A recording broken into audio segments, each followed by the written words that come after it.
Hey, it's Riley Bob Dude.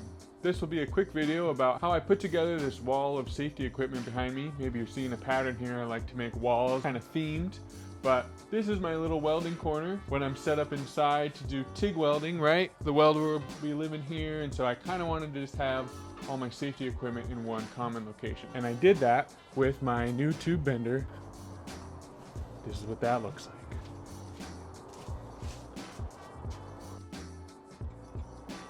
So stick around and see how I make some hooks to make that safety wall possible, and hope you enjoy this short little video.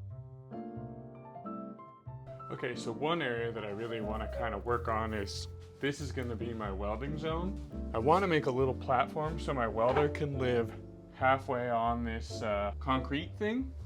And the other thing that I want to do is take that piece of plywood and I'm going to put it back here so that I can hang like my welding helmet, my other welding helmet, my respirator, apron, like my grinding hood. Anyway, I just kind of want to make this like the zone for that.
That's good.